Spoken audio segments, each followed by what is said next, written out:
कांताबाई नंदिनी के यहाँ झाड़ू पोछे और खाना बनाने का काम करती थी। उसके पति की मौत बहुत पहले हो गई थी। कांताबाई का एक बेटा था दीपक। दीपक इस साल 10वीं की परीक्षा देने वाला था। दीपक मन लगाकर अपनी पढ़ाई कर रहा था। वो कंप्यूटर क्लास में भी एडमिशन लेना चाहता था ताकि वो अपनी पढ़ाई और भी अच्छे से कर सके। इसलिए उसने अपनी माँ से इसके लिए कहा। एडमिशन में कुछ ज्यादा पैसे लगने थे। उतने पैसे कांताबाई के पास नहीं थे, तो उसने वो पैसे अपनी मालकिन नंदिनी से मांगे। लेकिन जैसे ही कांताबाई ने नंदिनी से पैसे मांगे, नंदिनी उखड़ गई। अरे, जब देखो पैसे मांगती रहती हो। पैसे का कोई पेड़ पर उगते हैं? महीने के अंत में तो देते ही है ना तुम्हें तुम्हारी तनख्वाह। मुफ्त में तो काम नहीं करवाते तुमसे। मेम साहब, ऐसा तो मैंने नहीं कहा। वो बात दरअसल ये है कि मेरा बेटा दीपक कंप्यूटर क्लास में एडमिशन लेना चाहता है, उसी के लिए पैसों की जरूरत थी।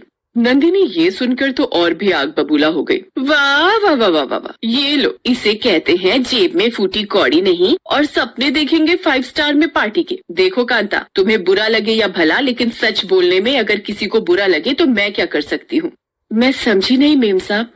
देखो, तुम इतनी मेहनत करके 2 पैसे कमाती हो। उन पैसों को अगर जोड़ो तो भविष्य में तुम्हारे काम आएगा। क्यों बिना मतलब कंप्यूटर क्लास और दीपक की पढ़ाई लिखाई पर पैसे बर्बाद कर रही हो? कुछ नहीं मिलना उसे। यहाँ अच्छे अच्छे पढ़ लिख कर घूम रहे हैं। तुम्हारा बेटा कौन सा तीर मार लेगा? काम वाली का बेटा है, ज्यादा से ज्यादा क्या कर लेगा? मेरी मानो उसकी पढ़ाई लिखाई छुड़वाओ और उसे भी किसी काम धंधे में लगवाओ। नंदिनी की बात शुरू में कांता को बुरी तो लगी, लेकिन बाद में उसे सही में ऐसा लगने लगा कि ज्यादा पढ़ लिख कर दीपक क्या ही कर लेगा। वो अगले दिन ही उसके स्कूल गई और उसके प्रिंसिपल से मिली।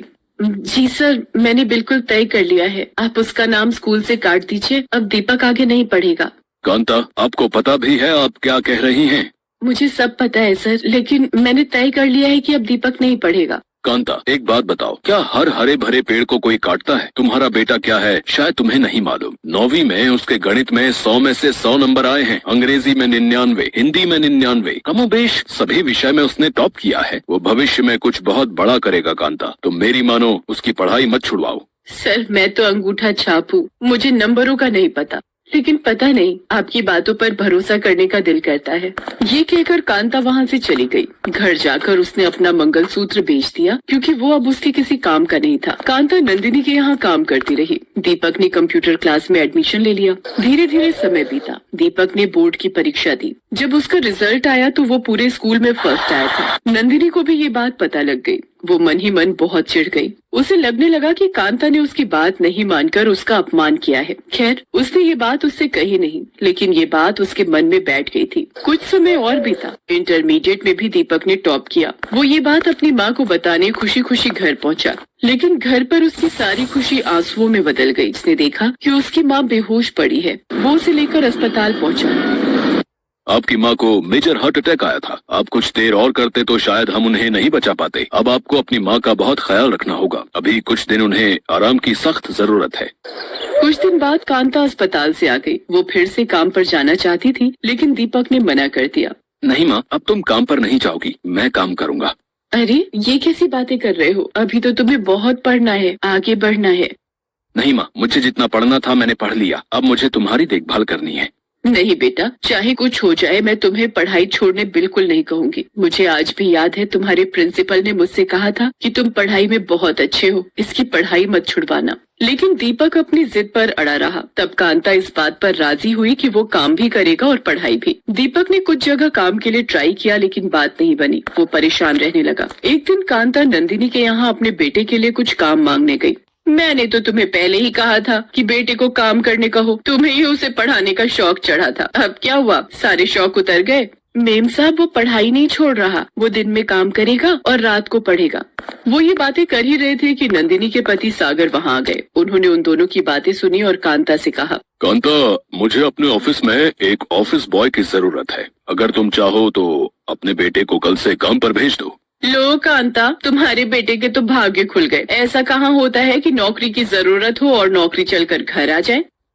दीपक नंदिनी के पति के ऑफिस में काम करने लगा। पूरे ऑफिस की सफाई, गेस्ट के लिए चाय बनाना और पिलाना और इधर से उधर फाइल पहुंचाने का काम था उसका। वो सारा काम बहुत मन लगाकर करता। ऑफिस में जब उसे समय मिलता तो वो पढ़ाई में लग जाता। ऑफिस से छूटने के बाद इवनिंग कॉलेज में जाता। एक दिन की बात है, ऑफिस का काम खत्म करके वो अपने इवनिंग कॉलेज की ओर जा रहा था। तभी उसने रास्ते में देखा कि कुछ दिनों से जहाँ रोड निर्माण का काम चल रहा था वहाँ काफी भीड़ है। वो वहाँ गया तो उसने देखा कि एक आदमी वहाँ खड़े कुछ इंजीनियरों को गुस्से में डांट रहा है। मैं बार बार कह रहा हूँ, लेकिन लगता है कि आप लोगों के दिमाग में ये बात नहीं घुस रही है। मेरे रहते हुए अगर करप्शन किया तो मैं बिल्कुल बर्दाश्त नहीं करूंगा। सुन रहे हैं आप लोग? तुम लोगों के करप्शन का खामियाजा जनता को भुगतना पड़ता है, लेकिन वो क्यों भुगते? तुम लोगों को भुगतना होगा। उसके बाद वो आदमी वहाँ से सड़क निर्माण के कुछ मटेरियल को उठाता है।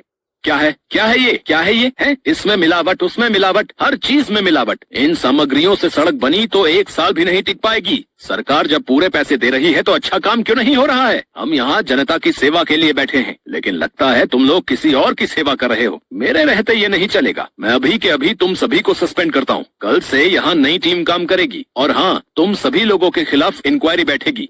वहाँ खड़े सड़क निर्माण से जुड़े इंजीनियर उससे माफी मांगते रहे, लेकिन उसने किसी की नहीं सुनी। थोड़ी देर में वो आदमी अपनी सरकारी गाड़ी जिस पर कलेक्टर लिखा था उसमें बैठकर चला गया। दीपक जब घर पहुंचा तो पूरी रात उस कलेक्टर साहब के बारे में सोचता रहा। उसने तय कर लिया कि वो कलेक्टर बनेगा और जनता की सेवा करेगा। इस बीच ग्रेजुएशन की उसकी पढ़ाई पूरी हो गई। उसने उसमें भी टॉप किया। एक दिन नंदिनी कुछ काम से अपने पति के ऑफिस आई हुई थी। दीपक उस समय खाली था, इसलिए अपनी पढ़ाई में लगा हुआ था। उसे पता ही नहीं चला कि नंदिनी कब आई। नंदिनी ने देखा कि वो किताब पढ़ने में मगन है। उसने सबके सामने ही उसे जोरों से डांट दिया। तुम यहाँ काम करने आते हो या पढ़ाई करने? तुम्हें हम काम के पैसे देते हैं, टाइम पास करने के नहीं।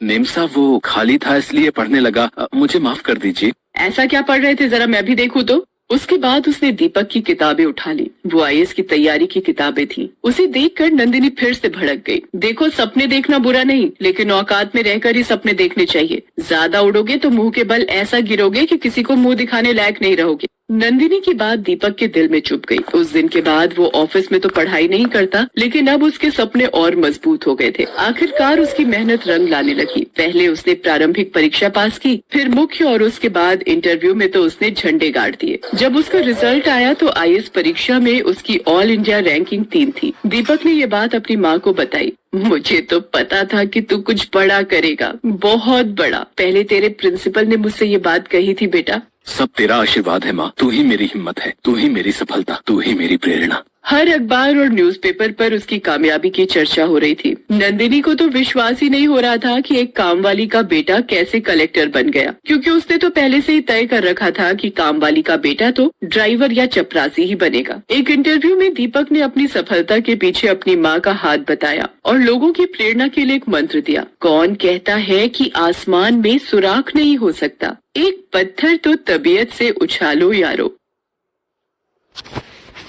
Best buddies.